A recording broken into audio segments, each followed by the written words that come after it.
Que el Señor te bendiga ricamente. Te saluda tu amigo y hermano Esgin Calderón Valverde desde Pérez Celedón, San José, Costa Rica. Bienvenido a esta exégesis de la palabra del Señor. Hoy con Mateo capítulo 24 y vamos a estar analizando un versículo de este interesante capítulo. Antes de iniciar con el análisis somero, superficial, básico de Mateo 24, sí quiero instarlo para que visite la página de su servidor.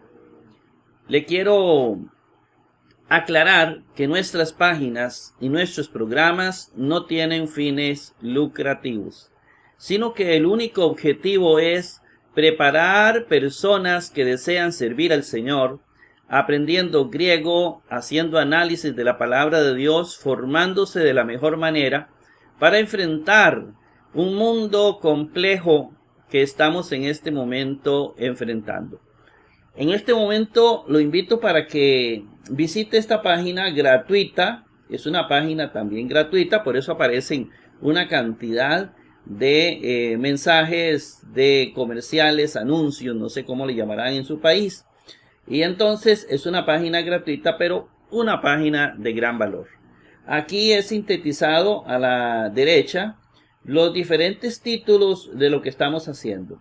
En este momento estamos enfatizando en lo que es gramática griega. Usted le da un clic y ahí aparece en la parte izquierda todos los videos de gramática griega que he grabado en este momento. Yo lo invito para que usted me acompañe. Hemos grabado 13 programas. En cualquier momento grabamos la clase 14. También ahí usted puede encontrar las exégesis que estamos comenzando a grabar. Y estamos comenzando con el Evangelio de Mateo. Hemos hecho exégesis anteriores, muy básicas. Esta viene un poquito más completa, pienso yo, porque le estamos agregando nuevos elementos. El último fue Mateo 24:14, hoy tenemos 24:15. En esta exégesis tenemos el capítulo 2 de Mateo y tenemos el capítulo 1 de Mateo, que es muy completo, pienso yo. Nos falta integrar los papiros, los diferentes fragmentos que forman los papiros, para que sea mucho más completa, pero vamos despacio, de acuerdo al tiempo que el Señor nos está regalando.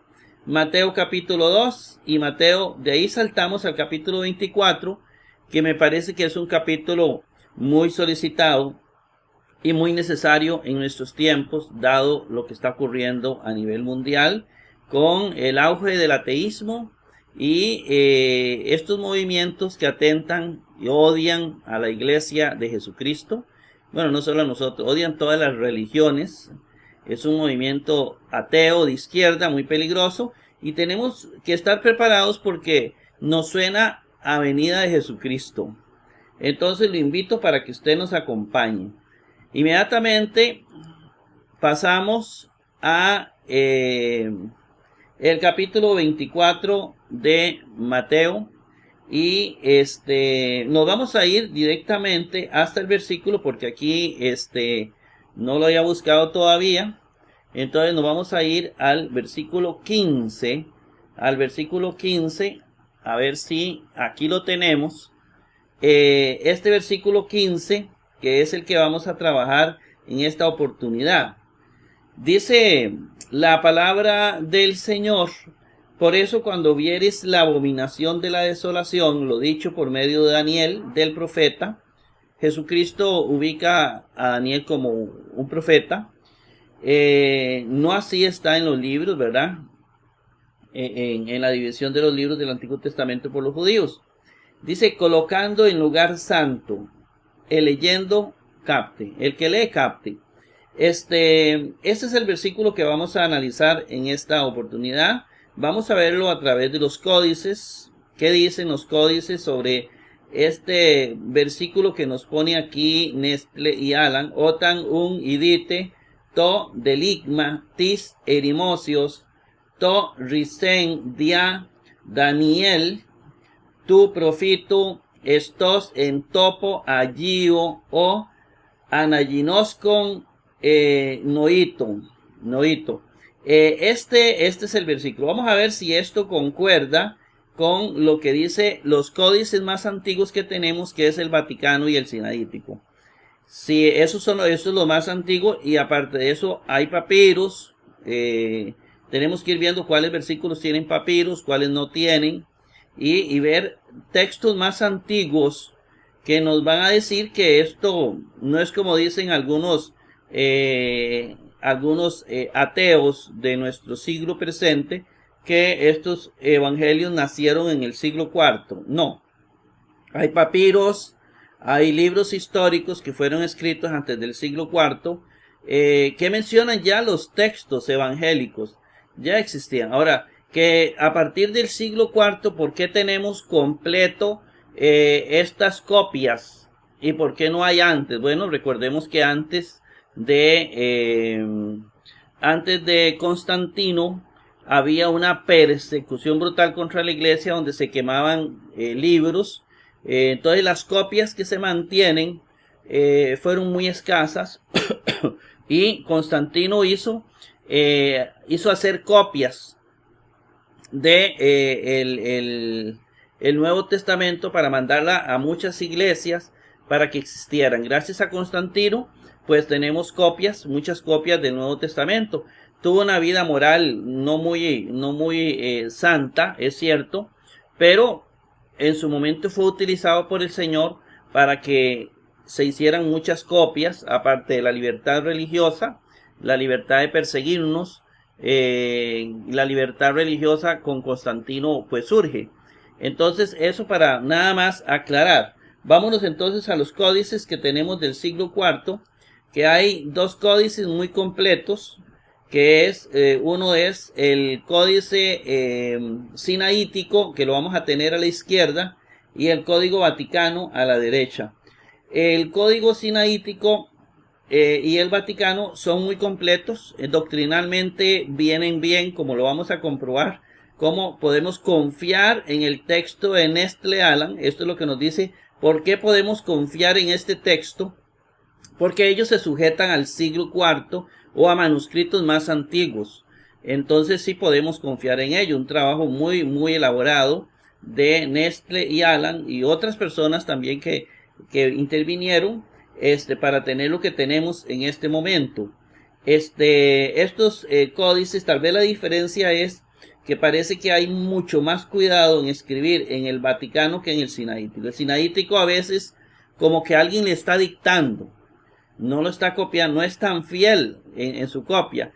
Y Vaticano es como más fiel a las palabras, o el que escribía, los amanuenses o los que escribían en ese momento, los copistas, pues era mucho más cuidadoso el que hizo el Vaticano que el que hizo el Sinaítico, porque el Sinaítico escribe más la palabra como se pronuncia, mientras el Vaticano escribe la palabra como se escribe. ¿Qué significa esto? Bueno, que los manuscritos pudieron haber tenido sus errorcillos de letras, de palabras, entonces que hay que tener mucho cuidado, eso es lo que nos dice. Bueno, lo primero que vamos a encontrar es la expresión o la palabra OTAN. OTAN, aquí está en el Sinaítico, OTAN, ¿lo ve? Y aquí está en el Vaticano, OTAN. Aquí está en el Sinaítico y aquí está en el Vaticano. Y dite, aquí está en el Sinaítico, Sinaítico, y aquí, y dite, en el Vaticano, y dite, ¿verdad? Estamos, bien. Luego dice, to, deligma, to, aquí está to, el artículo todo de neutro, deligma. En el Vaticano, to, deligma, aquí está. Tis erimosios, aquí está tis erimoseos, aquí está. En el Sinaítico, vamos al Vaticano.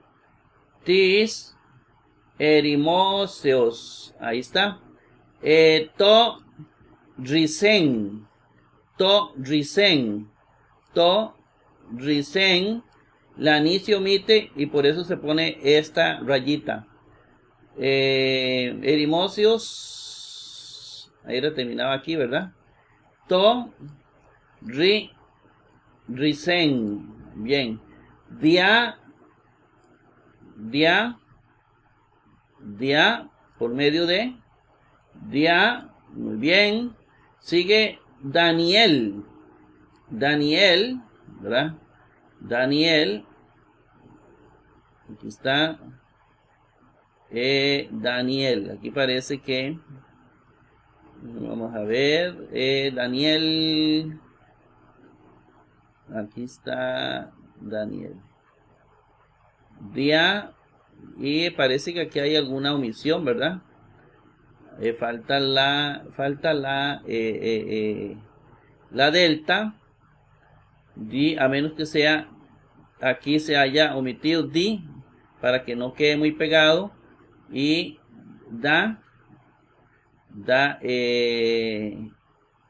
y haya sido abreviado. Y él, aquí está la terminación y él, falta da, ¿verdad? Pareciera que aquí la escribieron arriba, la delta y la ni. Pero también podríamos hablar de esta, dia, y dejaron solo la de da y él. Podría ser. Aquí sí aparece completa, Daniel, tu profitu, aquí tenemos tu profitu, aquí está, del profeta, tu profitu, aquí muy bien. Luego sigue estos, muy bien. Aquí tenemos estos, muy bien. En topo agiu,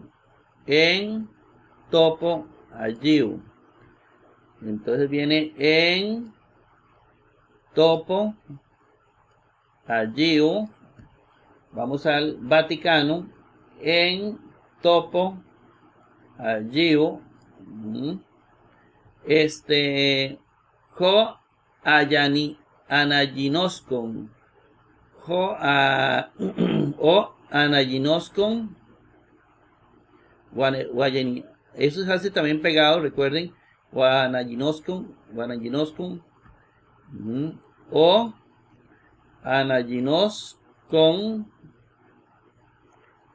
Anaginosko. Vamos a ver si está la palabra completa. Ginoskon, hasta aquí. O anaginoskon. Y aquí está la ni al otro lado. Ginoskon. No, esa ni es de otro. Aquí está la rayita porque se omite la ni aquí. Claro que ahí cabía lo más bien, pero ya así es, ¿verdad? Noito o noeito, para buscar la palabra completa. Noeito, aquí está, que es noito. Aquí sí la escribió total noeito, que se lee noito.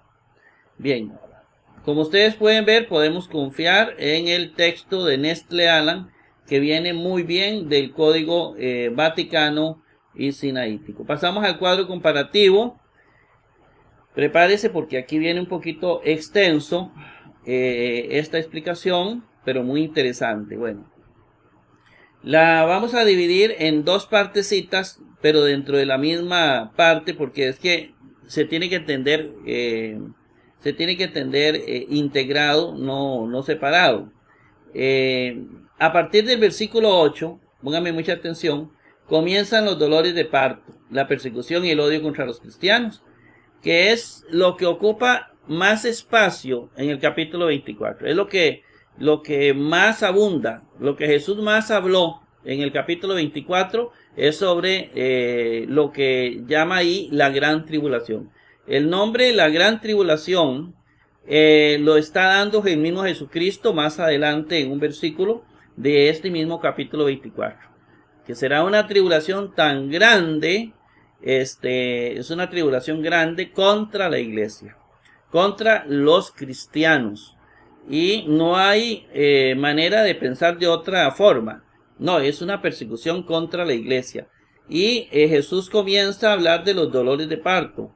Los dolores de parto, que lo vimos en el versículo 8, es una comparación que hay entre una mujer que está embarazada y que pasa todo un sufrimiento y al final termina una gran alegría porque nace el niño.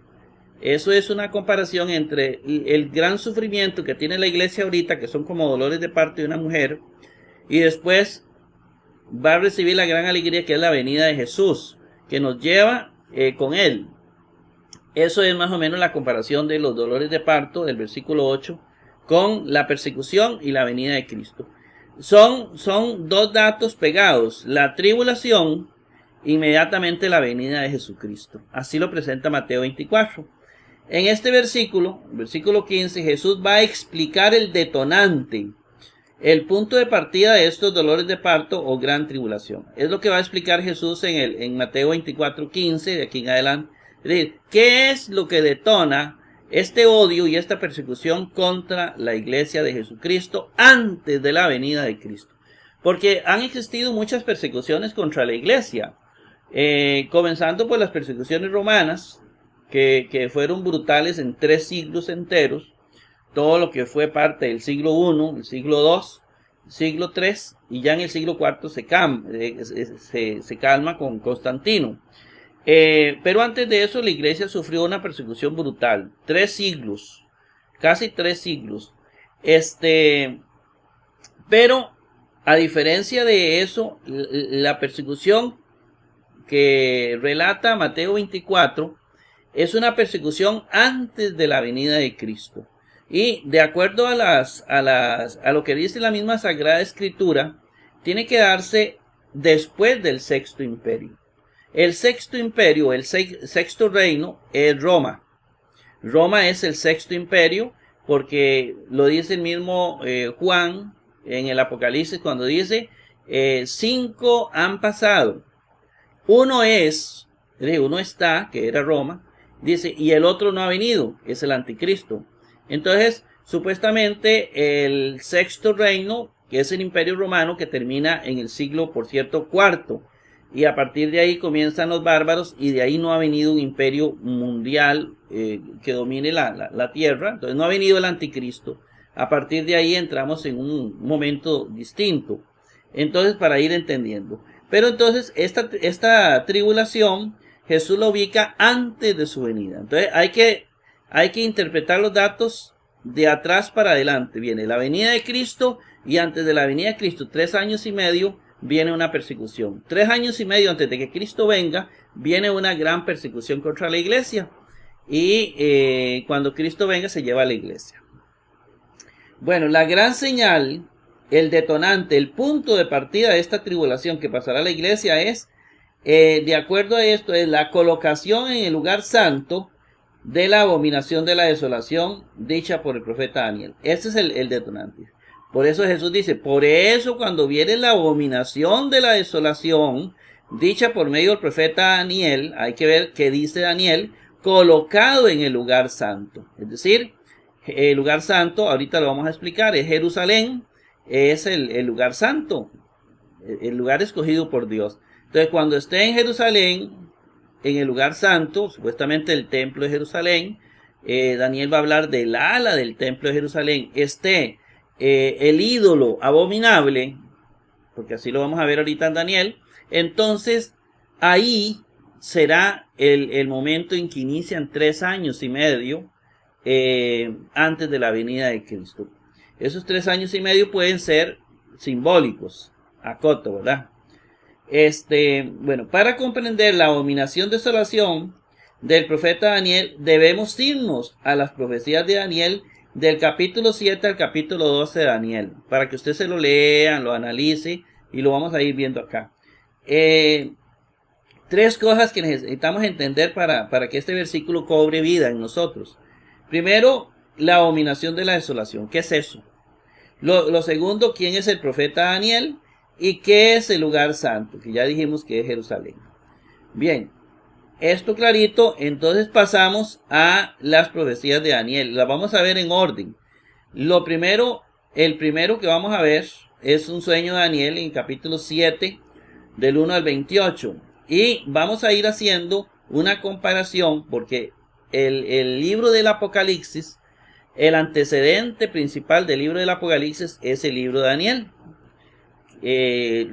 Ahora usted va a juzgar. Ahorita lo vamos a ir viendo, usted lo analiza. Entonces vamos a presentar Daniel y Apocalipsis para que usted vaya viendo los dos. Para que entendamos qué quiere decir este versículo cuando viene la abominación de la desolación. Está en la parte superior para no ir perdiendo la perspectiva. Bueno, el profeta Daniel tiene un sueño aproximadamente, bueno, son 500, 400, de 400 a 500 años antes de Cristo. En realidad es difícil datar el libro de Daniel, sobre todo porque los personajes que vienen ahí, los reyes, los emperadores, como que a veces no coinciden muy bien los nombres, entonces está entre 400 y 500 o 600 años antes de Cristo. De acuerdo a la venida de Cristo serían como unos 400 años antes de Cristo. Bueno, eso en primer lugar. Hay un sueño. Él tiene un sueño. En el Apocalipsis 13, Juan recibe visiones y no sueños. Puede ver, bueno, no es Juan, es Apocalipsis aquí, bueno, hay que corregirlo, ¿verdad? Apocalipsis 4.1, más o menos del año 70 al año 100 después de Cristo. Porque hay toda una pelea. La mayoría lo ubican en el año 95, ¿verdad? Pero más o menos ahí para no ponernos a pelear con esto. Número 2. Jesucristo en Mateo 24 ubica el cumplimiento de las visiones momentos antes de su segunda venida, es decir, en la gran tribulación. Mateo 24 es muy claro y ubica todos estos acontecimientos de Daniel que se van a cumplir antes de la venida de Cristo. Sí, pero ya se cumplió con Antíoco Epífanes. Vea, lea el libro Macabeos. Sí, bueno, eso fue una. Pero después de Macabeos vino Jesucristo. Y Jesucristo tomó las profecías y Jesucristo nos dijo, vea, esto es lo que le ocurrió a Antíoco Epífanes cuando vino y colocó un cerdo en el templo de Jerusalén. Porque eso fue lo que hizo Antíoco Epífanes. Como libro histórico está el libro de Macabeos. Pero sinceramente Jesucristo después, en el año 30, no sé cuántas décadas después de Macabeos, toma este dato y dice, no, un momentito, esto mismo va a ocurrir antes de que yo venga. Por eso Jesús habla de que todo esto es para el final de los tiempos. Es decir, esto va a ocurrir en la gran tribulación. Vemos aquí en el otro cuadro, el cumplimiento de las profecías de Juan se ubican después del sexto imperio. Bueno, aquí puede verlo usted porque en realidad no podemos ahondar cuando estemos en el libro del Apocalipsis vamos a ahondar en esto, pero ahorita es lo relacionado con Mateo 24, pero usted puede buscar que para Juan todas estas profecías que son similares a la de Daniel y que supuestamente se cumplieron con Antíoco Epífanes, estas se van a cumplir después del sexto imperio, que es el imperio romano, el sexto reino, es el imperio romano. Es decir, deben cumplirse después del siglo IV, en lo que llaman séptimo y octavo reino. Eso está en Apocalipsis, lo puedes buscar. Luego lo otro, Daniel ve 4 bestias saliendo del mar. Dice, la primera parecía un león con alas de águila.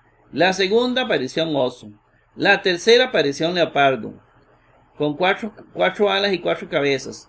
Y luego habló de una cuarta bestia terrible, espantosa, muy fuerte, que tenía 10 cuernos y de ella despunta un cuerno pequeño. Eso lo puede leer en Daniel 7, 1, 8. Vea lo que vio salir del mar.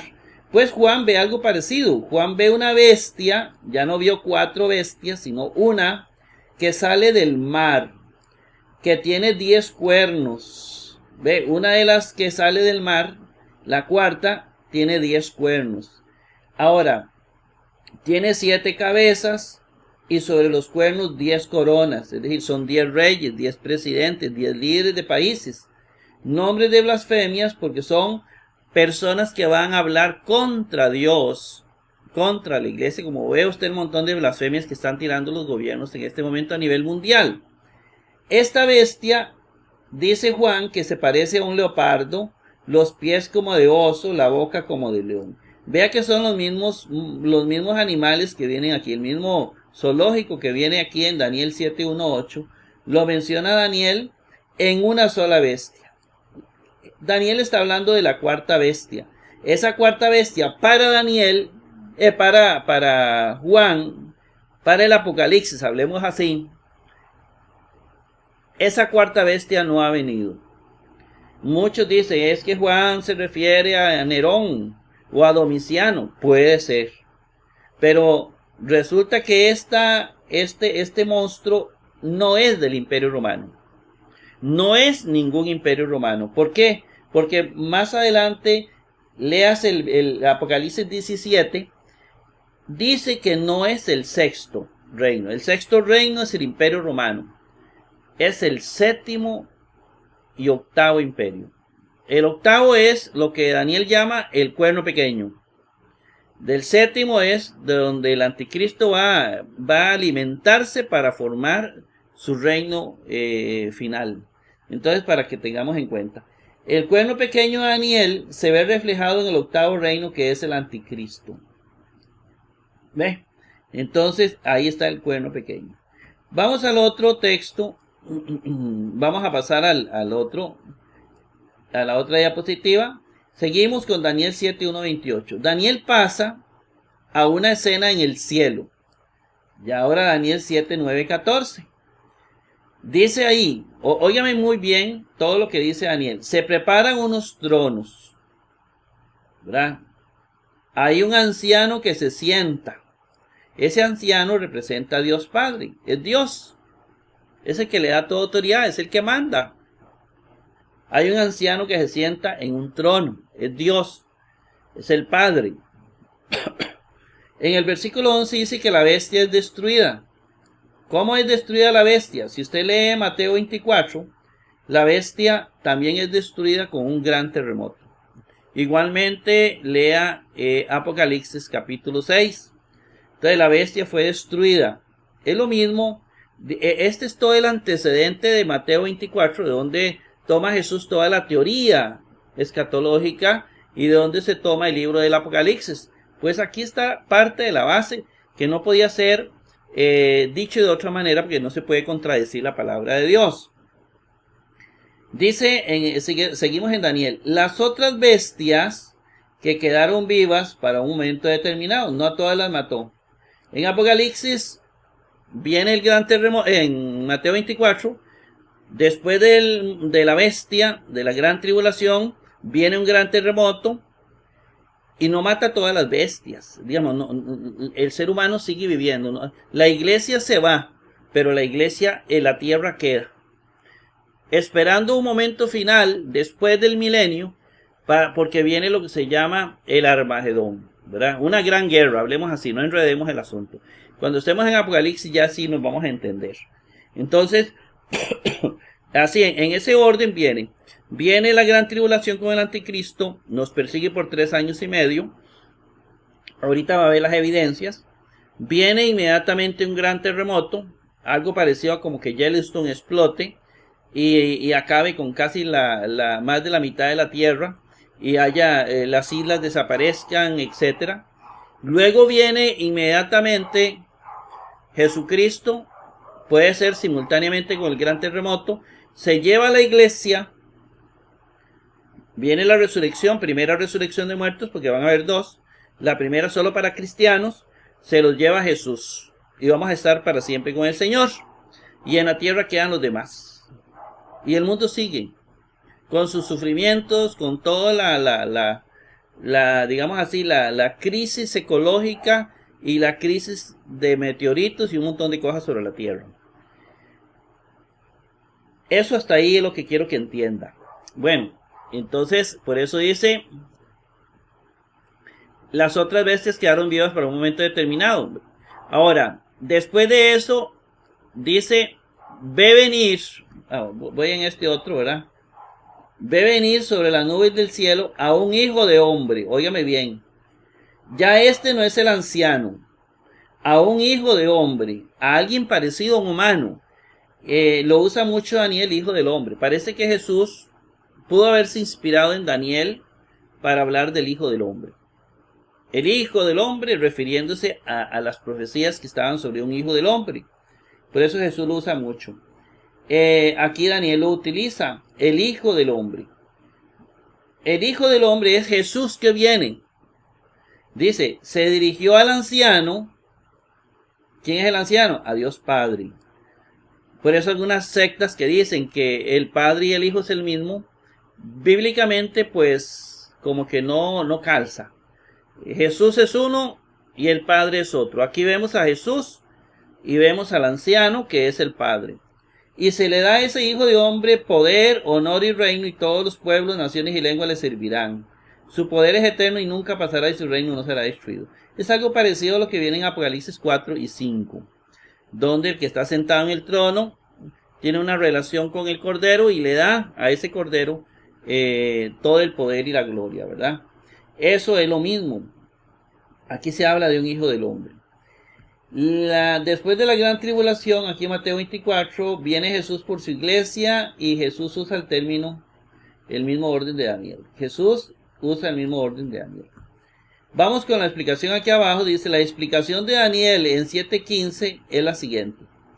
Las 4 bestias con 4 reyes que aparecerán en la tierra, pero los santos del Altísimo recibirán el reino y lo poseerán por los siglos de los siglos. Son 4 reyes. No es con esto. Son 4 reyes que aparecerán en la tierra. Bueno, eso es la de Daniel, pero sabemos que el Apocalipsis se va a centrar en la 4ª bestia. Vamos con otro texto más. No hemos salido todavía del primero. Del 7:1-28 dice, luego Daniel quiso saber el secreto del 4º reino, que es el que menciona Apocalipsis, y el cuerno pequeño, que es el que menciona Apocalipsis como el 8º reino. Dice así, la 4ª bestia es un 4º reino que pisoteará, pulverizará y devorará la tierra. Versículo 21. Según Apocalipsis, esta 4ª bestia va después del Imperio Romano. Tiene que surgir después del siglo IV. Los 10 cuernos. Vamos a ver qué dice aquí. Espérense porque creo que. Vamos a ver. Creo que lo. Bueno, disculpen. Está bien. Los 10 cuernos son 10 reinos que surgirán del 4º reino. De la bestia. Son 10 reinos. Eso significa los 10 cuernos. El cuerno pequeño despunta de los 10 cuernos, eliminando otros 3 cuernos. Tiene boca que dice grandes barbaridades. Ese es el anticristo propiamente. Versículo 20. Derrocará a 3 reyes. Versículo 24. Es decir, el anticristo llegará al poder derrocando a otros 3 líderes mundiales. Dice que blasfemará contra el Altísimo, perseguirá a los santos del Altísimo, tratará de cambiar las fiestas y la ley. Muchos dicen que cambiar las fiestas es cambiar el calendario. ¿Por qué tenemos que tener un calendario cristiano? ¿Por qué no podemos tener otro calendario? El calendario de acuerdo a actividades más paganas. Bueno, tratará de cambiar las fiestas. Tratará de cambiar la ley. Y la ley no solamente cambiar la ley de Dios, es cambiar las leyes. Comenzará a hacer nuevas leyes. Leyes donde lo bueno es malo y lo malo es bueno. Entonces lo primero que hace es trabajar con la parte legal, la parte de leyes. Es lo que está haciendo ahorita a la comunidad LGTBI a nivel mundial. Está cambiando leyes en todos los estados y algunas leyes, no todo es malo, pero sí muchas cosas son bien malas, son del mismo infierno. Tratará de cambiar estas leyes. ¿Para qué? Porque todo esto va preparando para la venida del anticristo. Dice, y los santos les serán sometidos 3 años y medio. Versículo 25 de Daniel 7. La iglesia 3 años y medio será sometido. Este cuerno pequeño declarará la guerra a los santos y los vencerá. Versículo 21. El cuerno pequeño declara la guerra a los santos y los vencerá. Luego vendrá el anciano a hacer justicia a los santos y los santos recibirán el reino. Entonces, ¿cómo viene el anciano? Bueno, viene a través de Jesucristo y hará justicia. Es cuando viene el gran terremoto y viene la primera resurrección, viene la transformación y nos vamos con Cristo para siempre. En Apocalipsis 13 viene algo parecido. La tierra seguirá maravillada a la bestia. Es decir, no crean ustedes que la bestia va a ser odiada por el planeta. Toda la tierra va a decir, por fin tenemos un líder mundial que va a acabar con las guerras, las hambrunas, el desempleo, va a acabar con todas las desigualdades. Es decir, la tierra entera, en este momento se están preparando nuestros hijos para adorar al anticristo. Porque lo que hace el gobierno con las escuelas, con las universidades, con los colegios, está preparando a nuestros niños para que sean seguidores de la bestia. Para que vean lo que ellos ven como bueno, lo vean, y vean la iglesia como mala. Como que nosotros generamos crímenes de odio. Entonces usted tiene que formar a sus hijos en la casa, bien formados. Porque lo que es los centros educativos nos van a echar a perder a nuestros hijos. Entonces la tierra seguirá maravillada a la bestia.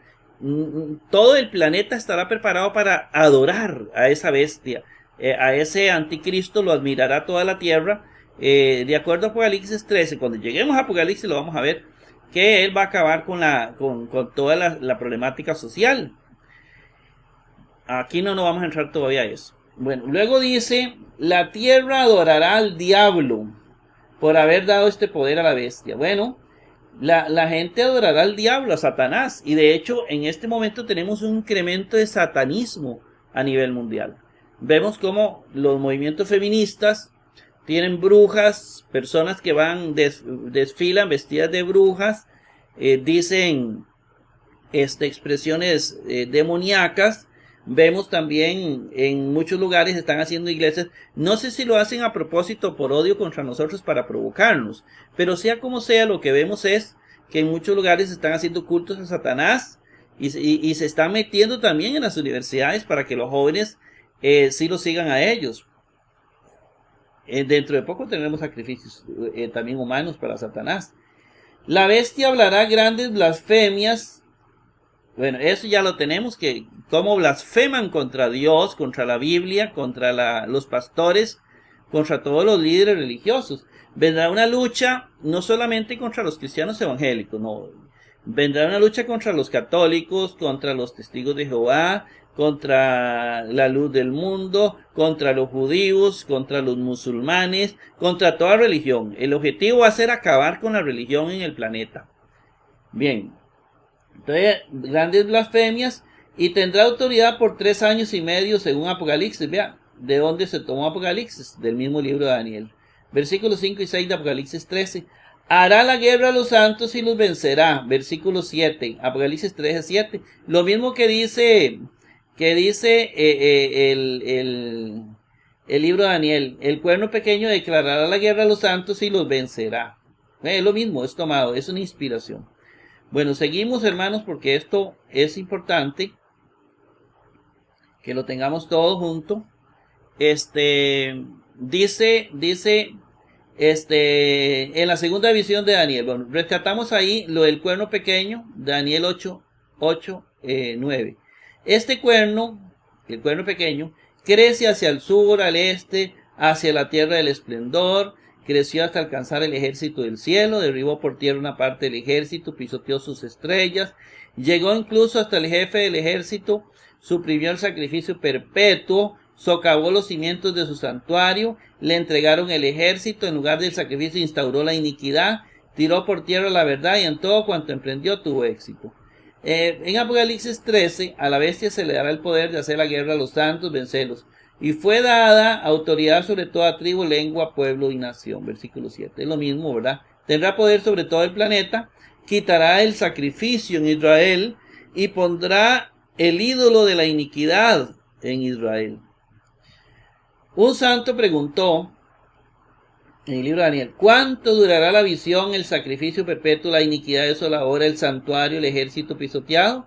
El otro le respondió: 2300 tardes y mañanas, es decir, 6 años y 3 meses. Después de Santa María, ¿qué es esto? ¿No es que son 3 años y medio que dura el anticristo? Bueno, en este versículo nos va a decir que son 6 años y 3 meses. Es decir, el anticristo, en el momento que él pone eso, y así se puede interpretar porque es un pasaje oscuro comparado con los otros que dicen que son 3 años y medio.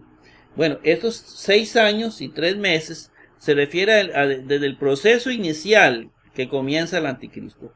No sabemos si el ídolo lo va a poner 3 años y medio antes o con una persecución brutal, pero el gobierno comienza mucho antes. Podría ser que ahí comienza. Recuerde que ahí está la cuarta bestia y está el cuerno pequeño. Entonces, pero sí tomemos en cuenta este dato, no lo perdamos de vista. Nos daremos cuenta muy pronto, ¿verdad? Nos daremos cuenta muy pronto, pero sí es todo un proceso, porque esto es el sacrificio perpetuo, la iniquidad desoladora, el santuario, el ejército pisoteado. Es la totalidad del anticristo. La persecución brutal son 3 años y medio contra la iglesia. El ángel Gabriel explica la visión a Daniel en el versículo 15 siguiente. La visión se refiere al tiempo final, es decir, momentos antes de que venga Cristo. Ocurrirá al final de la cólera, de la ira de Dios. Cuando se habla de la ira de Dios, se está hablando del gran terremoto. Yellowstone o algo parecido así explota en el mundo. Será destrozado sin intervención humana, es decir, Dios lo acabará con un terremoto. El gran terremoto de Mateo 24, puse ahí yo. Vamos a ver, pasemos a la otra diapositiva. Y número 3, profecía, las post 70 semanas. Póngame mucha atención aquí, porque aquí también descubrimos cosas. Pasadas las 62 semanas, matarán al ungido. Matarán, ahí se refiere a la muerte de Jesús, en el año 30, 34, por ahí. Sin culpa, y un príncipe que vendrá con su ejército, ¿a qué se refiere? Destruirá la ciudad del santuario. No se refiere a Tito, ni se refiere a la destrucción de Jerusalén por el Imperio Romano en el año 70. No. Jesús está hablando del tiempo final. De aquí matan a Jesús, resucita y todo lo demás.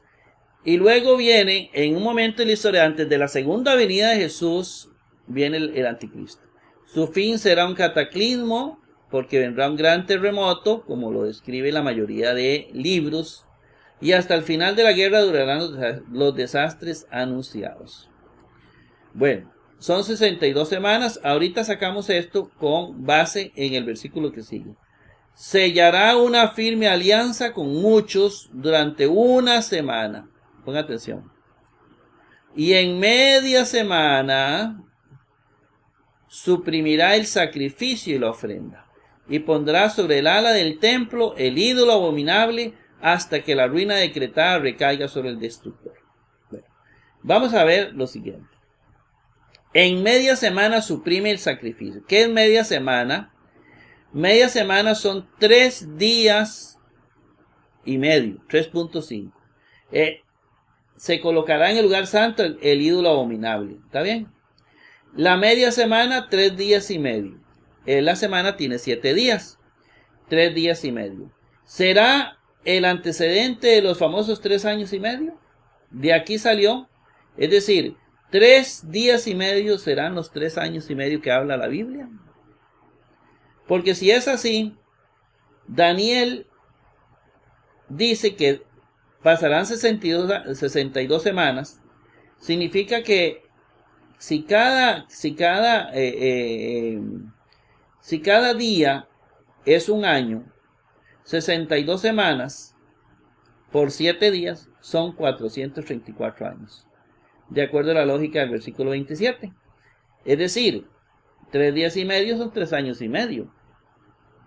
7 días son 7 años. 62 semanas son 434 años. Quiere decir que Daniel estaría escribiendo esto más o menos 400 años antes de Cristo. Si Jesús fue asesinado como a los 34 años, digámoslo así. Bueno, eso es una hipótesis, Lo que sí sabemos es que dice que en el lugar santo se va a colocar el ídolo abominable. Muchos creen que el ídolo abominable es que en el templo de Jerusalén se va a colocar un símbolo de la LGTBI. Puede ser. Es otra hipótesis. Pero estemos atentos los cristianos. Si cada día es un año, entonces son 62 semanas, que pudo haber sido el tiempo entre Daniel y la muerte de Jesús en la cruz. Pasemos a la otra diapositiva. Dice Daniel 11, 12:45 y 12:1-13. Le sucederá es que le sucede el sucesor, un miserable sin prerrogativas reales, llegará por sorpresa, se apoderará del reino a base de intrigas. El anticristo llegará a base de intrigas. Versículo 21, 11:21. Enviará fuerzas que profanarán el santuario, la ciudadela, suprimirá el sacrificio permanente e instalará el ídolo maldito. Estamos hablando del ídolo que va a colocar en el templo de Jerusalén. Los maestros del pueblo instruirán a muchos. Se refiere a todos los que enseñamos la palabra de Dios. Pero durante un tiempo habrán de sufrir asesinatos, torturas, prisiones, saqueos. Versículo 33. El rey, el anticristo, actuará a su antojo. Se envalentonará elevándose sobre todos los dioses. Eso lo dice el mismo Pablo, ¿verdad? Dirá cosas increíbles contra el Dios de los dioses. Contra Dios, cosas abominables. Cosechará éxitos hasta que se haya colmado la cólera. ¿Cuándo se colma la cólera? Cuando viene el gran terremoto. El gran terremoto es la carta de presentación de Dios del inicio de su ira. Apocalipsis 6 o 7. No tendrá en cuenta los dioses de sus padres, y aquí viene algo que muchos han conjeturado, ni al favorito de las mujeres. Aquí hay también algo, ni a ningún otro Dios se creerá superior a todos. Bueno, este versículo 37 da muchas conjeturas. No tendrá en cuenta a los dioses de sus padres. Bueno, puede ser, muchos dicen que es judío. Puede ser que sí, o puede ser que haya sido cristiano también, que sus papás eran cristianos. Es un hijo de padres cristianos. Recordemos que los grandes líderes han tenido hogares muy sólidos en la fe. Y han sido las personas, o han sido hijos de judíos, que han sido pastores, que han sido líderes. ¿Y por qué no? Puede ser que este sea un tipo que tuvo un papá, ya sea judío, o puede ser también que él sea una persona, hija o descendiente de pastores y de cristianos. Puede ser. O muy ligados a la iglesia católica, digamos. La cuestión es que los papás de él tendrá su divinidad, pero dice los dioses. Puede ser que sea una persona que haya creído en varios dioses, no sé. Luego aquí dice, ni al favorito de las mujeres. Totalmente oscuro ese pasaje. Porque dice que no va a tomar en cuenta el favorito de las mujeres. ¿Y quién es el favorito de las mujeres? Ya, no lo dice. El favorito de las mujeres son los hombres. Es decir, no tomará en cuenta lo que digan los hombres, los seres humanos. De aquí muchos deducen que seguramente puede ser un homosexual, pero no sé cómo lo deducen porque el versículo no da para eso. Dice, ni a ningún otro Dios, pues se creerá superior a todos. Bueno, veamos el otro. Serán tiempos difíciles como no los habrá habido desde que existen las naciones hasta este momento. Se salvará tu pueblo, todos los inscritos en el libro. Bueno, serán tiempos difíciles como no los habrá habido desde que existen las naciones. Ajá. Y habrá una gran tribulación como nunca. Se me olvidó anotar ese versículo aquí de Mateo 24. Y habrá una gran tribulación como nunca en la historia. Esto es inspirado en esto. Entonces se salvará tu pueblo, todos los inscritos en el libro. 12:1 significa que ya viene Jesús. Por eso dice, muchos de los que descalzan el polvo de la tierra se despertarán, unos para vida eterna, otros para vergüenza y dolores eternos. Versículo 2. 12:2 de Daniel. Viene la resurrección de los muertos. Nada más que el Nuevo Testamento dice que primero resucitan los que creen en Cristo. Pasarán más de 1000 años para que resuciten nosotros. Entonces, en un versículo vienen una cantidad de siglos. Bueno, mis queridos hermanos, vamos a ver la otra diapositiva, ya, la última. Daniel preguntó, ¿para cuándo está fijado el fin de estos prodigios? De esto. Le contestaron, al cabo de 3 años y medio, cuando se consuma la derrota del pueblo santo, se cumplirán estas cosas. Versículo 7. 12:7. Desde el momento en que se suprima el sacrificio permanente y se instale el ídolo maldito, pasarán 1290 días. Es decir, más o menos 3 años y medio aproximadamente.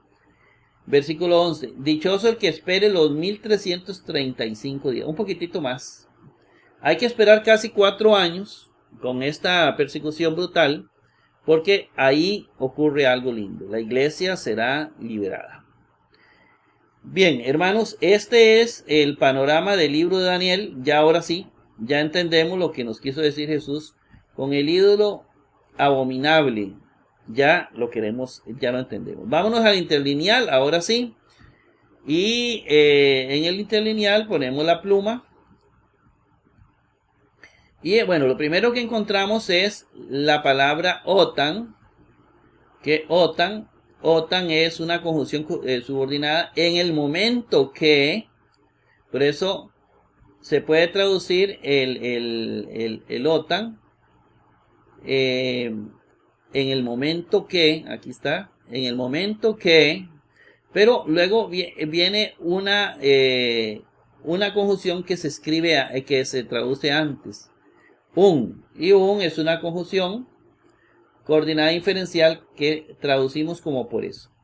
Por eso, en el momento que, y viene idite, vea idite.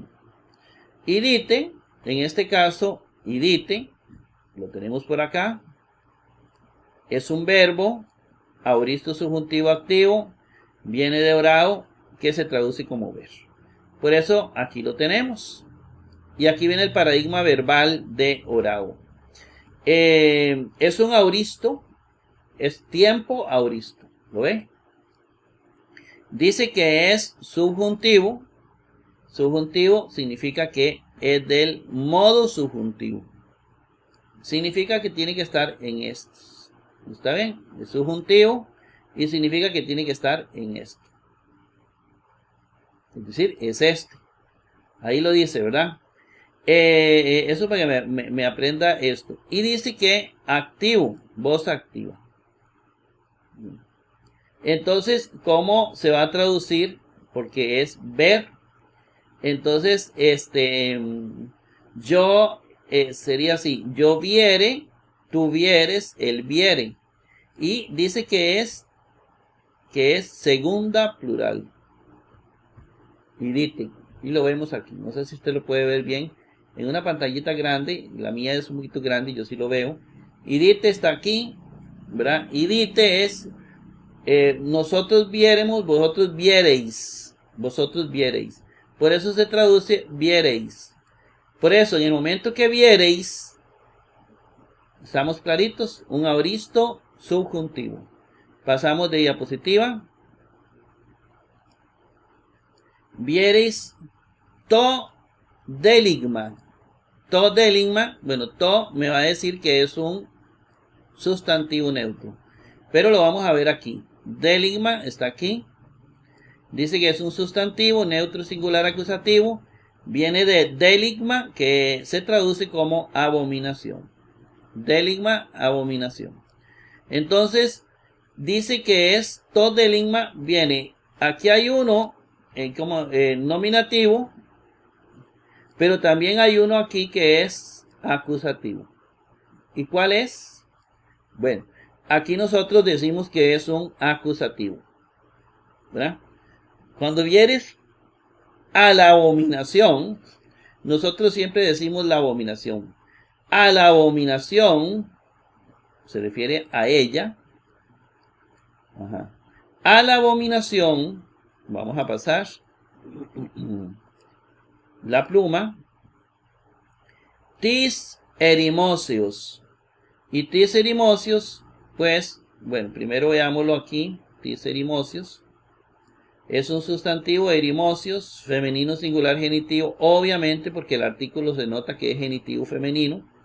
Es femenino, es singular y es genitivo. Erimosis viene de erimosis, que es desolación. Erimosis, desolación, ¿lo ve? Erimocios, tis, erimocios. Entonces, de la desolación. De la desolación, ¿lo ve aquí? De la desolación. Pasamos a la otra diapositiva. De la desolación.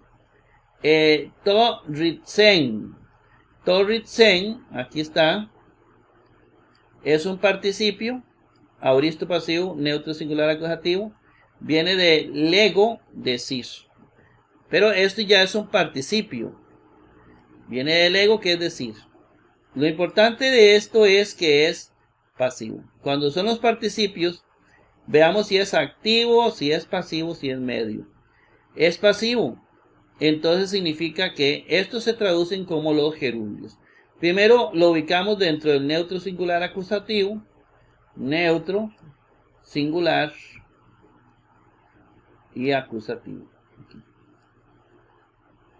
Igual, ¿verdad? Que pudo haber sido nominativo. Pero ¿cómo se traducen estos? Se traduce decir, digamos, diciendo o siendo dicho. Aquí es diciendo si fuera la activa. Pero en pasiva es siendo dicho. Entonces por eso se dice lo siendo dicho. ¿Ve? Lo siendo dicho. Pasamos a la pluma. Lo siendo dicho. Dice dia. Lo siendo dicho, dia. Dia es una preposición con genitivo acusativo por medio de. Lo siendo dicho, por medio de. Aquí está, por medio de. Y dice Daniel. Daniel, aquí en este caso, nosotros lo tenemos como un genitivo. No viene el artículo, pero por medio de Daniel. Así, Daniel, sustantivo masculino singular genitivo, Daniel, Daniel. No hay muchos casos, o lo estamos llenando apenas, pero casi todos son iguales. Entonces se saca por contexto. De Daniel, ¿cómo yo sé que es genitivo? Bueno, lo que más me va a ayudar es la preposición, que es con genitivo, ¿verdad? Por medio de. Entonces Daniel, eso me va a ayudar. Me va a decir que esto es un genitivo. Seguimos.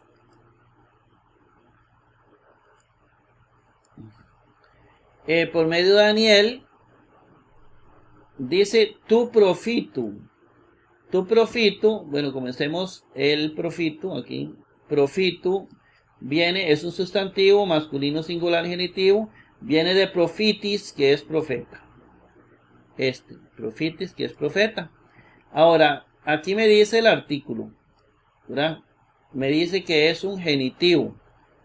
Aquí está tu profito. ¿Lo ven? Es el mismo. Es un genitivo del profeta. Del profeta.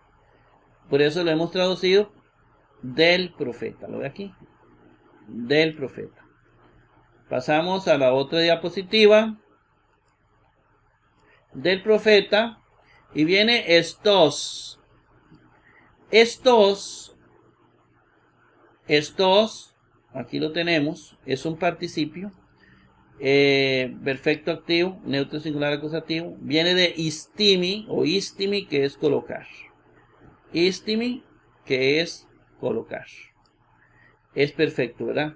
Ahora, ¿qué me interesa a mí de un participio? La voz, que es voz activa, recuerden. ¿Cómo es un participio activo? Colocando. Por eso es colocando, nada más. ¿Ven? Nada más, eso es lo que me interesa. Ahora, ¿dónde lo ubicamos para ubicarlo? Neutro, singular, acusativo. Neutro, ¿verdad? Singular, acusativo. Aquí. Entonces, aquí vamos a ver, encontrar estos. Hay varias formas, vea que vienen, que se pueden encontrar, que aparecen en el Nuevo Testamento. Estos. Pasamos diapositiva. Ponemos la pluma. Estos en topo agiu. Bueno, pero ahí quieren calma. En me lo hace locativo, ¿verdad? En me lo hace locativo. Esto es un caso dativo, como usted lo puede ver. Topo. Topo. Topo. Aquí lo vemos, ¿verdad? Es un caso dativo. El caso dativo es para lugar. Pero recuerde que tiene varios sentidos. Sentido locativo, sentido instrumental. En este caso, el en lo convierte en locativo. En lugar. Y por eso, colocando en lugar. ¿Ven? Aquí está. En lugar. Pasamos de diapositiva. En lugar. Y luego dice agiu. Es un adjetivo masculino singular, dativo, igual que el lugar, ¿verdad? Agius, que es santo. Agius. Ya esto es un adjetivo. Este adjetivo, igual que topos, es masculino. Entonces el adjetivo tiene que ser masculino. Entonces yo sé que es masculino, que es agiu. ¿Verdad? Este agiu que está aquí. Sé que es dativo, como ya les dije, obviamente singular. Entonces, lugar santo. Nada más ahí, porque ya se definió antes.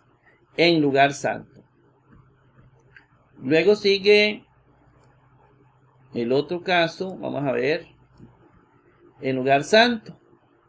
Dice leyendo. Perdón.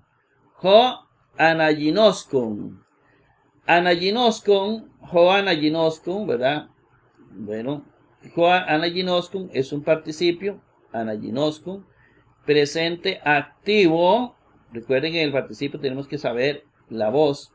Viene de anaginosko, que es leer. Aquí está. Leer, anaginoskon. El, y aquí, como es voz activa, ¿cómo se lee el leer? Leyendo, porque la voz activa. Y es un masculino singular nominativo. Es este. El leyendo dice, y vamos a la última diapositiva. El leyendo dice noeito o noito. Noeito es un verbo presente, imperativo, activo. Viene de noeo, que es entender. Noeo, entender. Entonces viene que es un presente, en primer lugar. ¿Está bien? Que es un modo imperativo, es una orden. Y viene en la voz activa. Y viene en tercera. Esta es la tercera. Noeito es capte. Viene de entender. Bueno, ese es el leyendo entienda. ¿Verdad? Aquí, si es entender, no es captar, es entender. Pero es lo mismo, ¿verdad? Esos son sinónimos. Entienda, noeo de entender. Ya ahorita vamos a ver cuál de los dos es, para que en próximos programas unifiquemos cómo vamos a entender el verbo noeo. Bien, mis queridos hermanos, hemos llegado al final de este programa, esperando que nos sintonicen en un próximo programa. Que el Señor me los bendiga a todos ricamente.